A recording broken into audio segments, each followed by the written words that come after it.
Good afternoon, everyone. The March 2 meeting of the House Naming and Designating Committee is called to order. Madam Clerk, please take the roll.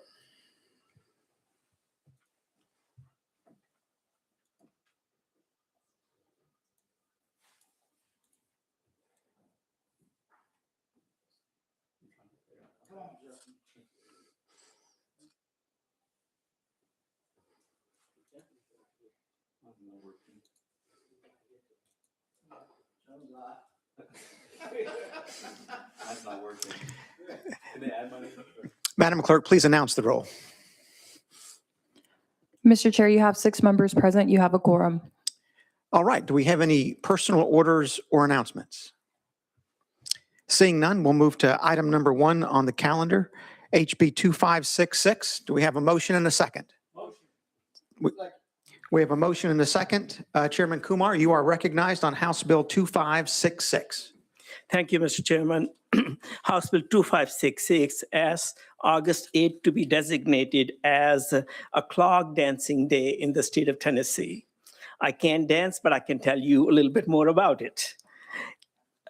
Clog dancing is a vibrant and enduring American folk art form from the rich traditions of European, African, and Native American cultures. Tennessee holds a special place in the cultural story of clog dancing as an expressive art form and a cherished social activity. It incorporates special elements of bluegrass folk and old-time music and has been performed at the Grand Ole Opry. I request the committee consideration for August 8th to be designated as Clog Dancing Day.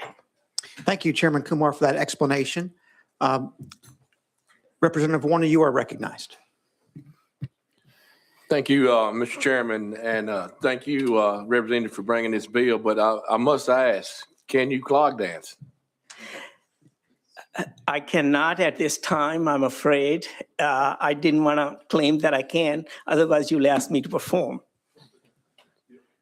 Good deal, good deal. I was just wondering if we got maybe a Rocky Top played on the House floor one night, if you could get up there and clog dance for us.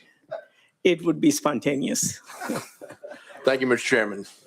Representative Bricken, you're recognized. Thank you, Mr. Chairman. Just a quick question. The 8th this year is on a Saturday. It sounds like clog dancing should be a Friday or Saturday event. Why wouldn't you just say the first Saturday of August or the second Saturday? And that way it'll always be on a Saturday night. I think that's a good thought. I did not think of it the way the bill was brought to me by the Clogging Association. And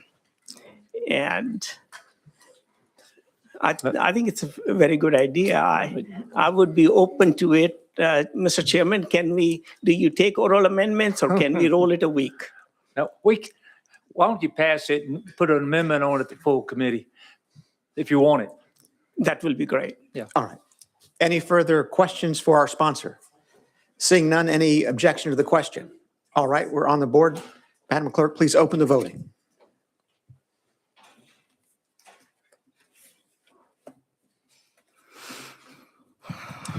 Madam Clerk, please announce the vote. Mr. Chair, you have 8 ayes and 0 noes. The bill moves on to state and local government with a positive recommendation. Thank you, Thank Chairman you, Kumar. Mr. Chairman, committee.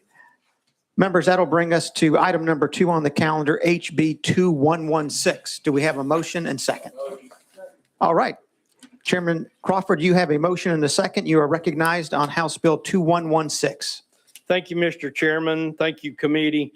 It's my honor to be able to bring this bill to you guys today. We're recognizing a fallen firefighter, and hopefully this will bring some happiness to his family. It's a small gesture, but what we're trying to do is we have built a new residential burn building that's located on the campus at Tennessee Fire Services and Code Enforcement Academy. And we're going to designate this to be called the Charlie J. Lewis Residential Burn Building. Thank you, Chairman Crawford, for that explanation. Do we have any questions for our sponsor? Speaker Marsh. Thank you, Mr. Chairman. And Chairman, I've seen this building in the campus of our great fire academy in Bedford County. It's first-class building, and I think we're be honored to do this in remembrance of your fellow there. Thank you, sir. Any further questions or comments for the sponsor? Seeing none, do we have any objection to the question? Seeing no objection, Madam Clerk, please open the voting.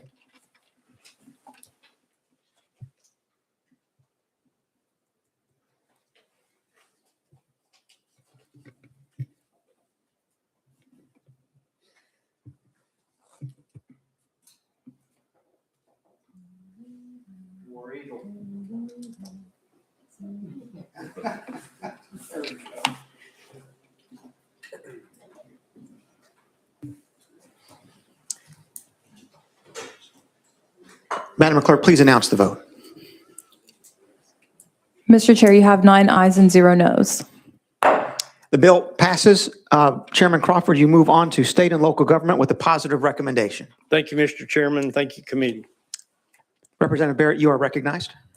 Thank you, Mr. Chairman. I know I'm out of order, but I had some constituents walk in and would like the committee to recognize the folks from the Lighthouse Mennonite School in Van Lear, Tennessee are here for a visit today. Y'all stand up and let everybody see you.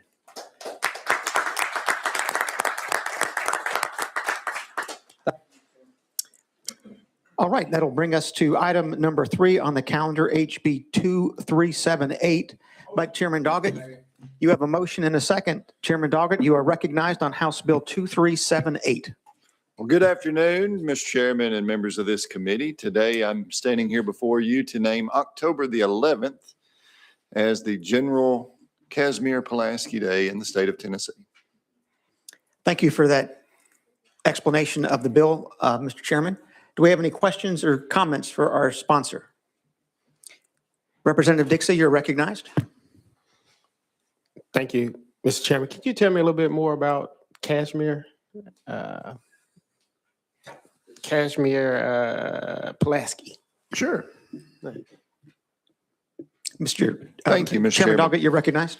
Revolutionary war hero. He volunteered to come and help the American forces, the colonies, when they fought back against the British. He had met with, I believe it was Benjamin Franklin in Paris, and decided that that was something that he wanted to do and volunteer his services. He rendered a lot of aid, great military campaigns. I believe he died somewhere around Savannah, Georgia. And so what ended up happening is when new states were admitted into the Union throughout history, there was a lot of counties and cities that chose his name as a part of those new incorporated areas. There's a very nice statue of him in Savannah, Georgia, as well as in Washington, D.C.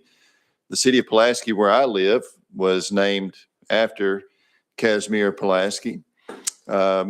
This idea was brought to me by someone out of Shelby County, a historian who spent a lot of time coming back and forth across the state, doing some research there. And we currently do a fall festival where I live. This is one of those things where it just, recognizing a day, that was the day of his death, October 11th. And so many other states across the country also have some type of day where they honor Casimir Pulaski. Any follow-up, Representative Dixie? Yes, I noticed that every president except for 1930 has signed a proclamation for this same thing. So I was just curious but thank you. Thank you for the explanation. Any further questions for our sponsor? Seeing none, any objection to the question? Seeing none, Madam Clerk, please open the vote.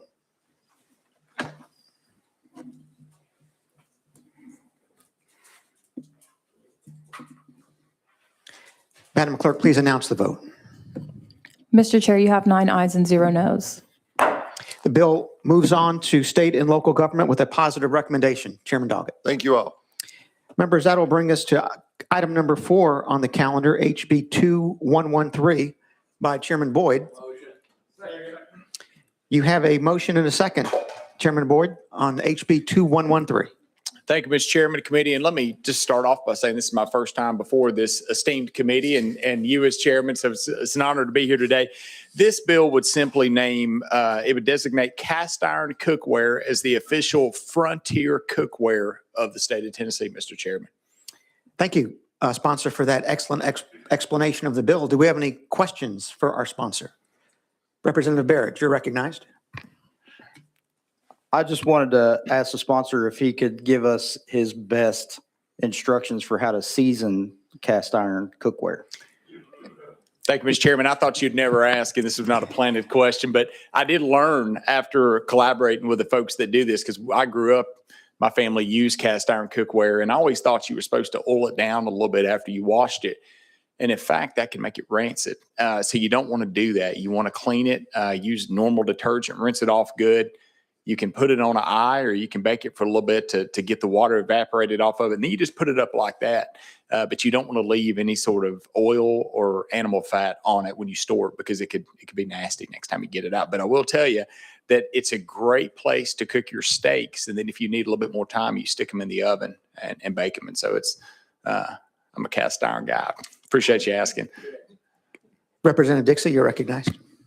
Hey, thank you for bringing this. I have my great-great-grandmother's cast iron skillet. So it's like a family heirloom that we passed down. So my youngest daughter has my grandmother's cast iron skillet. So there's definitely something that we take care of, we take pride in our family.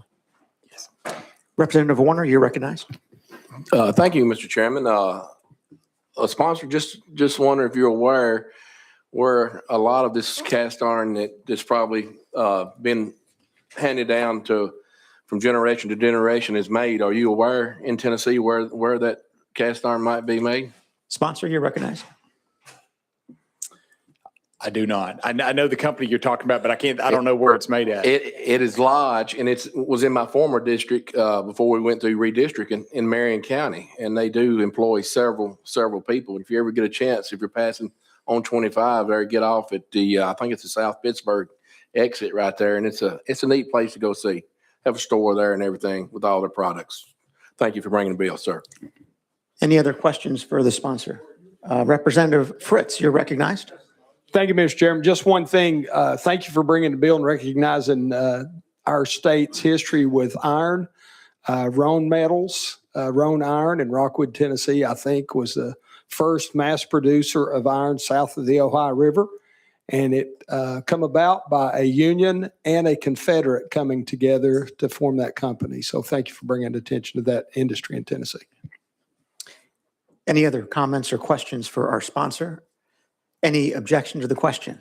Seeing none, Madam Clerk, please open the voting.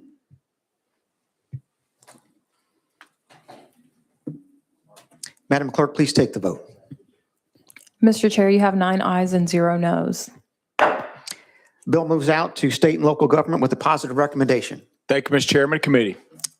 That'll bring us, members, to item number 5 on the calendar, HB 2387 by Chairman Martin. We have a motion and a second. Chairman Martin, you're recognized on House Bill 2387. Thank you, committee and chair. We have all heard of the third Saturday in October, but have you guys heard of the third Saturday in April in Benton County? For 68 years, the Old Time Fiddlers Jamboree has been going on, and if you haven't been there, come join me this spring. But what this bill simply does is name the winner of that contest. The fiddler contest winner that night will be named the state champion fiddler in Tennessee.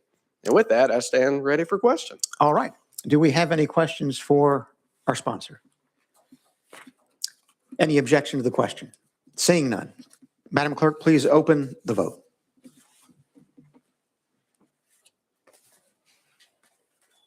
Madam Clerk, please take the vote. Mr. Chair, you have 9 ayes and 0 noes. The bill moves out to state and local government with a positive recommendation. Thank you, chair and committee. Members, that'll bring us to item number 6 on the calendar, House Bill 1981 by Chairman Grills. Do I have a motion and a second? All right, Chairman Grills, you have a motion and a second. You're recognized on HB 1981. Thank you, Mr. Chairman and committee. For 20 plus years, Lake County has been the home of the Eagle Festival in Northwest Tennessee. And what this legislation does is symbolically recognizes Lake County as the Eagle capital of Tennessee. Thank you, Chairman Grills, for flying through that explanation. Representative Jones, you're recognized. Thank you, Mr. Chair. I serve on Agriculture and Natural Resources with our former chairman, Rusty Groves, and I was curious if you could talk a little bit about some of the threats that eagles are facing right now in Tennessee. What are some of the biggest threats they're facing to conservation? I know that there was a recent incident in 2021 of an eagle being shot in your county. Can you talk about some ways that we can protect them and ensure that this lasts for generations to come? You're recognized, sponsor. Thank you, Mr. Chairman. I have no idea what he's talking about of an eagle being shot in one of my counties. Can you elaborate on that? Any follow-up, Representative Jones? Yes, I'm happy to. In 2021, TWRA had investigated an eagle being shot illegally poaching. But the biggest dangers to eagles in your county, again, are illegal poaching, habitat loss and development, something that I hope we can work toward preserving on Agriculture and Natural Resource Committee, as well as environmental contaminants like pesticides. Eagles are eating rodents that have been have come in contact with pesticides, and so they're also being impacted. So these are some of the threats to eagles in your district. I just thought you might be aware of them. Sponsor, you're recognized for any response. No, thank you. All right. Do we have any other questions for our sponsor? Representative Barrett, you're recognized. Thank you, Mr. Chairman. I'll follow it up with something a little more positive. Representative, I have been to Union County. I've been to Reelfoot several times with family members to do eagle watching, eagle spotting. It's a great little cottage industry up there for your county as well. Fully support this, although I'm going to have to tell you, Hickman County is trying to catch up with you, because with the Duck River and Piney River, we're getting our own set of eagles moving in there, seeing them more and more every day. And it's kind of like turkeys. When I was growing up, I never saw them anywhere. Now I can't go anywhere without seeing them, and eagles are starting to be that way too. So that is, I think, positive news for the eagle population here in Tennessee. Any response, sponsor? Thank you, Mr. Chairman. And yes, you are correct. We have almost 200 there in Lake County in the Reelfoot Lake area, which is the largest concentration in North America for the migration, and which is a testament to what we have to offer there. But we will happily share this with you whenever you get that many. How about that? Any further questions for the sponsor? Any objection to the question? Seeing none, we are voting. Madam Clerk, please open the vote.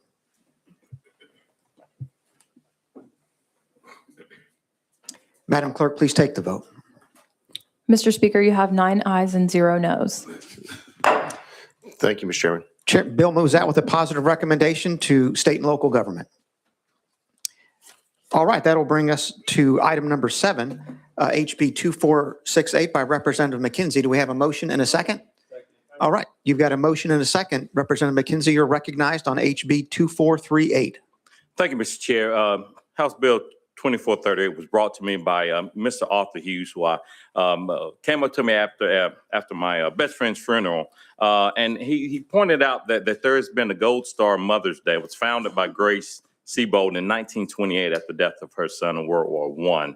And as he started to research that they've had Gold Star Father occasions, but there wasn't any Gold Star Father's Day. So he started to work with a couple of states, and he spoke to many Gold Star Fathers directly and urged them to take up this mantle. And November the 9th was chosen because of the Marine Corps' birthday is November 10th and Veterans Day is November the 11th.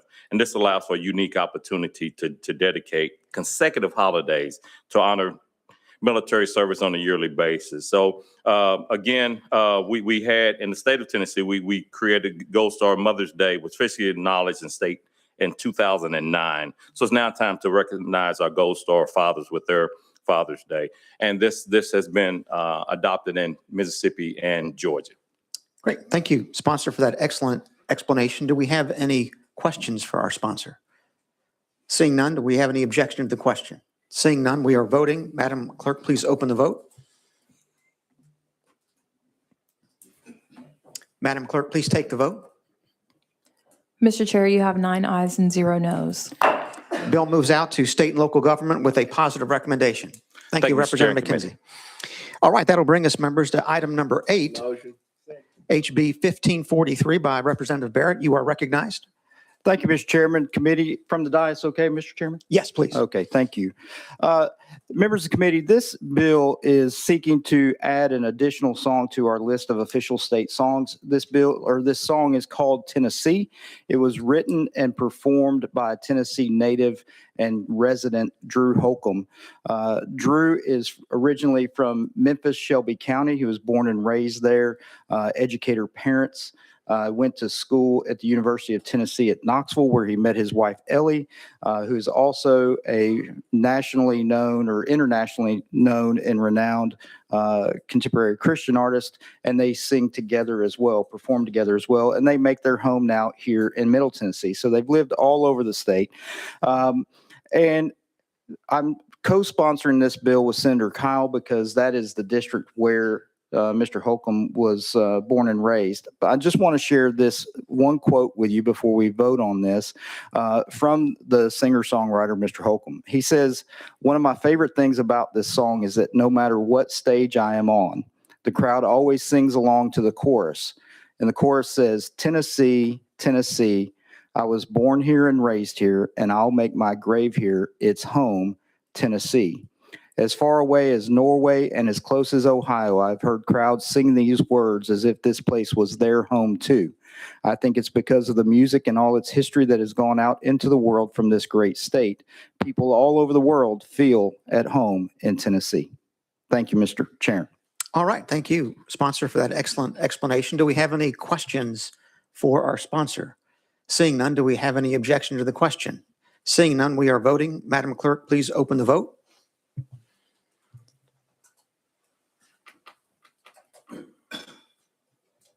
Madam Clerk, please take the vote. Mr. Chair, you have 9 ayes and 0 noes. The bill moves out to state and local government with a positive recommendation.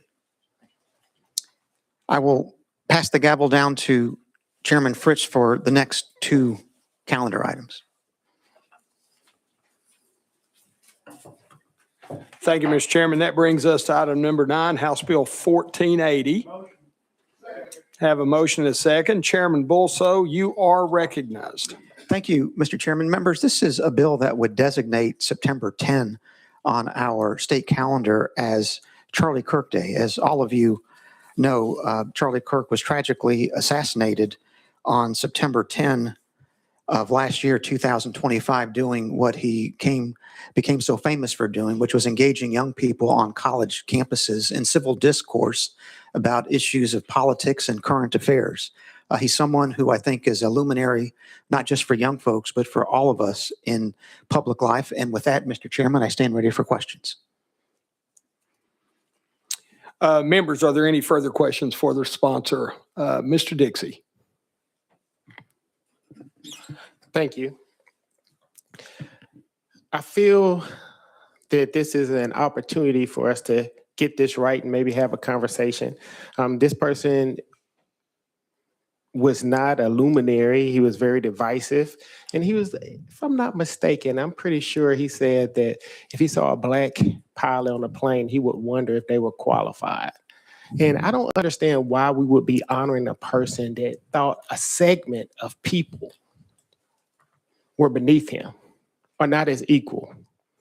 And, you know, we in this body, we get so upset when we call people white nationalists or racist, but we honor racist people and we do racist things.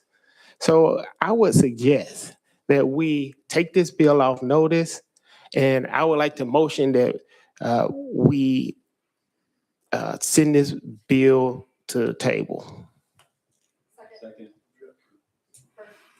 So we have a motion and a second, but we also have an objection. So we will vote on the motion. A vote of aye will be to send the bill to the table. A vote of nay will be to continue with the bill here today. Clerk, would you bring up the vote?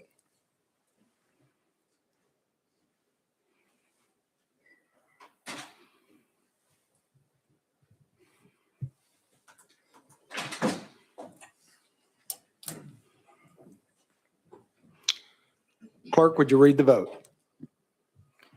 Mr. Chair, you have 3 ayes and 6 nays.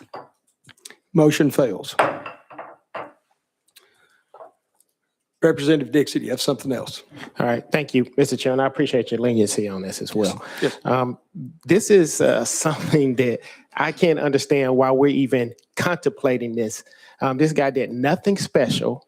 He was very divisive. He was a racist, and we're going to sit here and we're going to take our time to honor a racist in the state of Tennessee. We just had someone die that was a very powerful person in the state of Tennessee, in not the state of Tennessee, but in this country, Reverend Jesse Jackson. I haven't seen anybody from the other side express any remorse or condolences to the family, but we're getting here to recognize a known racist. And you should be ashamed for bringing this bill.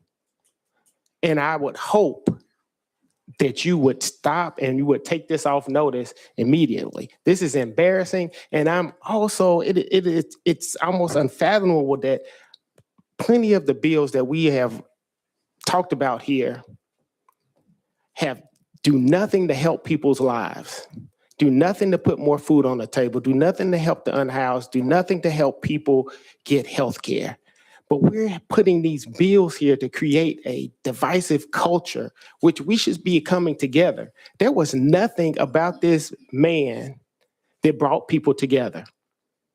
And we're going to sit here and you bring a lot of bills that are controversial that I think that you should probably think about what is the purpose of us being here? It's to make Tennessee a better place. How does honoring a racist make Tennessee a better place? Thank you, Mr. Dixie, and I'll give Mr. Bolso an opportunity to reply. Thank you, Chairman Fritz, and thank you, Representative Dixie, for your comments. I mean, I'll simply point out that I think Charlie Kirk is someone who is the opposite of what I would consider to be a divisive figure, because he was someone who encouraged robust civil debate among those who had contrary opinions. And I certainly would disagree with the characterization of Charlie Kirk as a racist, because one thing that you always saw with Charlie Kirk, especially when he was engaged with young people in debates, is to avoid personalities, to avoid personal attacks, to avoid ad hominem attacks, not to debate personalities, but rather to debate ideas. And he was obviously someone who, I think politically speaking, was on the conservative side of the ledger, and he was very powerful in articulating and defending and supporting conservative values and ideas. But that, to me, is the kind of example we'd want to hold up to our young people. A young man who gave his life for his country and who didn't back down from any type of debate, but was able to do it in a constructive, civil manner, which is, I think, an example to all of us. Thank you, Chairman Bolso. Representative Jones, you're next. Thank you, Representative Fritz. Honestly, just deeply disturbed by this resolution. If I read it correctly, it says that whereas God did send Charlie, who became the preeminent voice of a generation, inspiring millions of young Americans to engage in civic discourse and reclaim the foundational values of faith, liberty, limited government, and individual responsibility. And I have this because I'm trying to figure out where in this bill it makes sense. It takes a certain amount of theological gymnastics to claim that this man was a representation of Christian faith. And if you don't mind, Representative Bulls, I'm going to read a few statements. And if you could just say yes or no if you believe this represents the Christian faith and something that we should commend as a state. This is from Charlie Kirk. Kirk claimed that passing the Civil Rights Act of 1964 was a huge mistake and that has now become an anti-white weapon. Do you believe that this represents our faith or something we should commend in the state of Tennessee? Chairman Bolso, would you like to respond? Thank you, Chairman Fritz. I'll wait till the representative finishes his litany of questions, and I'll respond to them all at the same time. Thank you, Chairman. Thank you. I'll continue.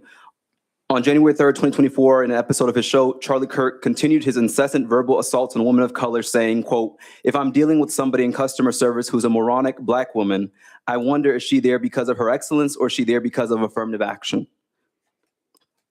Do you believe that's a representation of our faith? During an April 5th, 2023 appearance at the Salt Lake City campus of Awakened Church, Charlie Kirk said, quote, "It's worth it to have a cost of, unfortunately, some gun deaths every single year so that we can have the Second Amendment to protect our other God-given rights. That is the prudent deal." Do you believe that is the representation of a faith? that teaches us, blessed are the peacemakers, for they should be called the children of God. I'll continue. Charlie Kirk decried what he described as the myth of Martin Luther King Jr., calling him an, quote, awful and, quote, not a good person. Another time declaring him a, quote, serial adulterer, an alleged rapist, a reparations proponent, and a race Marxist. Do you believe that's a representation of our faith and something we should commend in the state of Tennessee? Finally, in a 2024 episode of his show, Kirk quoted a Leviticus passage calling for gay people to be stoned to death, referring to it as God's perfect law, and called for a Nuremberg-style trial for every gender-affirming clinic doctor. Do you believe that's a representation of Christian faith in which Jesus said, you who are without sin cast the first stone? Do you believe that's a representation of something we should commend to the state? I think what we're doing here is theological malpractice. It's immoral, and it's a disgrace at the highest level of our state government. It is unfortunate that Charlie Kirk was killed. I'm someone who will continue to advocate against gun violence against all people. But what we cannot do is try and make him into some type of Christian martyr when his life went counter to everything that our faith and our state should stand for. He is one of the most despicable humans to grace this nation. And of all the people we can commend with a day in Tennessee, he Representative Jones, if I could please, much leeway, because I believe in civil debate here. But let's cut short on demeaning. There are family members perhaps that listen to this. So exercise some Christian compassion, please. Get your point across without being so detrimental toward a deceased person, I would ask. I hear you, Mr. Chair, and I just ask that we have that same type of standard for Charlie Kirk, who when after a school shooting happened, he said, well, that's the cost of the Second Amendment, who denigrated a dead man named Martin Luther King Jr. and called him a serial adulterer and attacked him, even though he was someone who was dead. If we're going to set that standard for members of this committee and saying that we have to honor Charlie Kirk, let's set the same standard for the way that he lived his life, which was denigrating people and beating down on people and not representing our faith. You know, my faith teaches me that we have to speak truth. And I think that the truth is that gun violence is wrong, that political violence is wrong, but that we should not disguise what this bill is about. We're trying to say that the way he died washes away the way he lived. So Representative Jones, let me stop you there for just a minute. We're going to let Chairman Bolso respond. Chairman Bolso. Thank you, Chairman Fritz. And let me respond to as much of that as I can recall. I mean, we started with one of the recitals in the bill about God having sent Charlie. And that was something obviously that just flows from the prior recital, which shows that one of Charlie Kirk's favorite biblical passages was Isaiah chapter 6, verse 8, which provides, "Here I am, Lord, send me." And Charlie, as the recital points out, was somebody who was a fan of limited government. He understood that we had a constitutional republic, and there were remarks made about the Civil Rights Act of 1964. And obviously, that was an enactment that Congress passed based on Article 1, Section 8, Clause 3 of our U.S. Constitution, which is known as the Commerce Clause. And obviously, Charlie Kirk was someone who did not appreciate a broad interpretation of the Commerce Clause, such as that which was used to pass the Civil Rights Act of 1964. But, you know, once again, Charlie Kirk is someone who invites debate, encourages debate, and was able to conduct himself in a way throughout his whole public life without disparaging individuals. He referred to debates regarding ideas. He did not make ad hominem attacks against people just because they happen to be espousing a particular view. And for that reason, Chairman Fritz, I repeat that Charlie Kirk should be held up as an example to our young people about the way they should conduct themselves in both public and private affairs. And although you may disagree with some of his political views, that's not unique, because obviously I don't agree with everything Charlie Kirk said. And I'm sure Charlie Kirk would not agree with every position I've ever taken. That's true, I think, for every member of this committee. But there's no denying the fact that this was a once-in-a-generation conservative luminary who had a profound impact upon our country and upon the world. And he's someone who certainly deserves a place of honor in our history. Thank you, Mr. Chairman. Thank you, Chairman Bolso. Representative Jones. Oh, hold on. I'll give you one brief follow-up to that before we go to the next question. I think, I don't know if Representative Bolso is intentionally trying to whitewash Charlie Kirk's actual words, but he called the Civil Rights Act an anti-white weapon. He said that if he saw, this is from his show on January 23rd, 2024, he says, if I see a black pilot, I'm going to be like, boy, I hope he's qualified. I don't know if you members of this committee agree with these types of statements. You say he didn't make ad hominem attacks against people.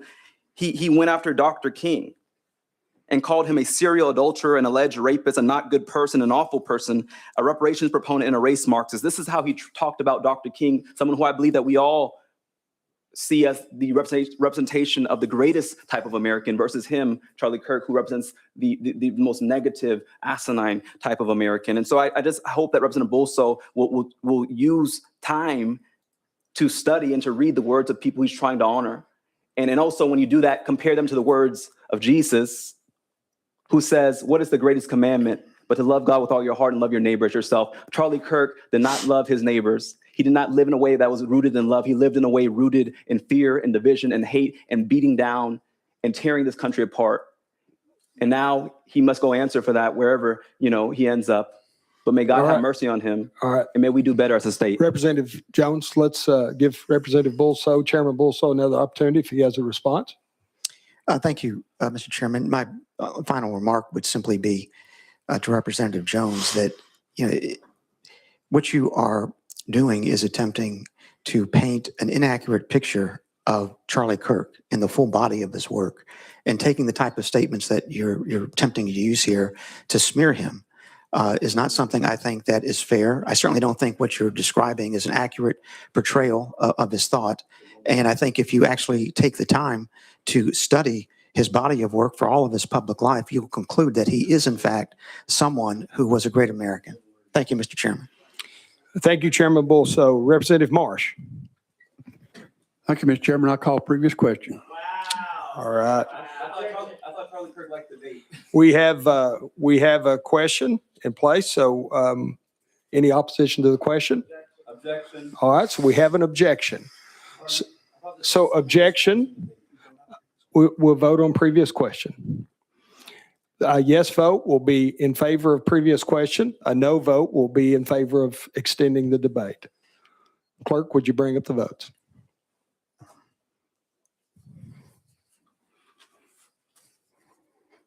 Clerk, would you read the vote?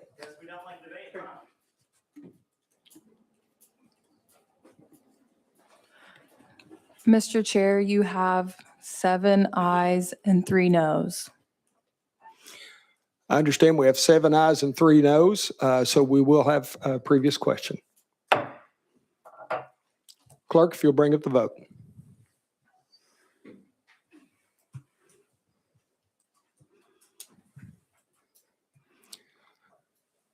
Everybody's cast their vote. Does anyone wish to change their vote? Clerk, would you read the vote?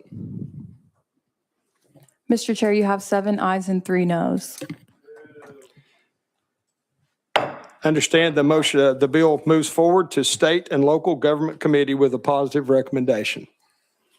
I'll caution those sitting in the audience. We appreciate you being here, but either keep your mouth shut or I'll have you removed from the committee room. I don't know how to say that that'll be your last.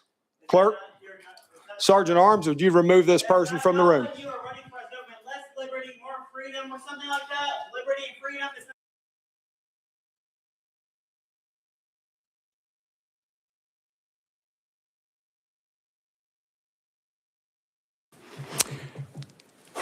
That brings us to item number 10. Item number 10, House Bill 1784. I have a motion and a second. Chairman Bolso, you're recognized. Thank you, Chairman Fritz. Members, we proudly recognize Tennessee as one of the most pro-life states of our 50 United States, and perhaps it is arguably the most pro-life state. And what this bill does is it would designate January 22 of each year on our state calendar as Sanctity of Life Day. As you all may recall, January 22, 1973 was the day that the U.S. Supreme Court issued its opinion in Roe versus Wade, after which we inaugurated the slaughter of approximately 60 million unborn children over the next 50 years. Unfortunately, Roe versus Wade was reversed June 24 of 2022 in the Dobbs versus Jackson Women's Health decision. But because of the fact that that day lingers on as a day that is important in the history of protection of the sanctity of life, this bill designates January 22 on our state calendar as Sanctity of Life Day. That's what the bill does, Mr. Chairman. Thank you, Chairman Bolsa. Are there any other questions on the bill? Representative Jones. Thank you, Mr. Chair. For the sake of time, can I ask a few questions and ask that the sponsor just respond with yes or no? So we don't go into long narratives if I get a few series of questions. Go ahead and with your series of questions, and we'll get him to keep notes and answer your questions. Okay. I think that'll be faster, Representative Jones. All right. Well, the sponsor claims that we're the most pro-life state. And as someone, I went to seminary. I was a minister before I joined this legislature. And I find it so inconsistent. My faith teaches me to support life, which is why I've come up here and stood against the death penalty. Do you believe that a state that continues to execute people in the buckle of the Bible Belt, is that being pro-life? My faith compelled me to speak up for healthcare access to Tennesseans, getting arrested with clergy for the first time as we sat with a mother whose daughter died from a blood clot in her leg because she couldn't afford healthcare. Do you believe that is a state that is pro-life? I'm a member who has sat with families. Many of you haven't met them as well, whose kids were killed in school shootings here, whether at Covenant School or at the high school. Representative, go ahead. Yeah, Mr. Chairman, he's off the bill. I would agree with you. Representative Jones, we're talking about designating a day. This is not an opportunity to go through all of the grievances for everything the state of Tennessee has done or is doing. I'll ask that you stay on the content of the bill, please. Go ahead. Thank you, Mr. Chair. I'm merely trying to lay out a case. The sponsor made a claim, an assertion of fact, that Tennessee is the most pro-life state. My response is refuting that fact, so he opened the door to this line of commentary to say that a state that executes people, that denies people health care, that lets water be polluted so people die from pollution, that allows school shootings where we have children dying in school is not pro-life. Representative Jones, I'm going to stop you right there. And we can either stick to the merits of the bill or I'll turn your microphone off. So one more shot. Would the sponsor like to amend his statement to saying that we're a pro-birth state and not a pro-life state? Because it seems that... I'll take that as your question. Chairman Bolso. Thank you, Mr. Chairman. My response to Representative Jones is that the term pro-life simply has to do with abortion. I mean, obviously there are some in public life who want to expand that term to encompass other issues, much as your question implies with regard to the death penalty and healthcare. But I think when we talk about Tennessee being a pro-life state, what we're talking about is the fact that Tennessee is among one of the most protective states for the unborn anywhere in the country. Now, obviously, we still have much work left to do, as legislation that's passing through the body this year would certainly testify to. But when we talk about Tennessee being a pro-life state, we're really talking about the fact that it protects innocent unborn human life. Other issues that someone might try to put under the umbrella of pro-life, I think, and equivocate on what that terms mean, are doing an injustice to our public debate, because being pro-life simply means protecting the unborn. It doesn't affect these other issues that your question raises. Thank you, Chairman Bolso. One follow-up, Representative Jones. Thank you for the leniency, Mr. Chair. I just want to say that I know that the sponsor is Catholic. I have family who are Catholic. Pope Francis and Pope Leo have expanded the definition of pro-life to include these other issues too, and they would be against what you're saying. When Pope Francis came to address the U.S. Congress, he talked about being against the death penalty as being pro-life, and I want to lay that on the record, that the Pope of your faith would disagree with you. All right. One more follow-up. Chairman Bolso. Thank you, Chairman Fritz.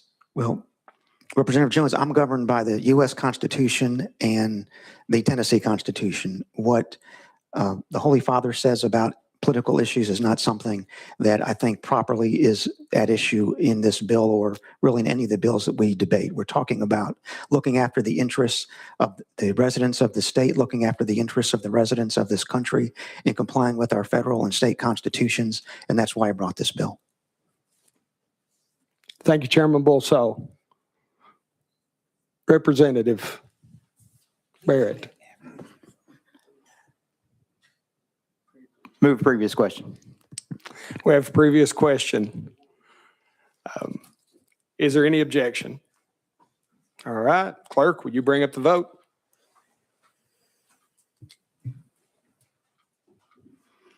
Has every member voted? Does anyone wish to change their vote? Clerk, would you read the vote? Mr. Chair, you have 7 ayes and 3 noes. I understand the bill passes. House Bill 1784 moves to Health Committee with a positive recommendation. That was the previous question.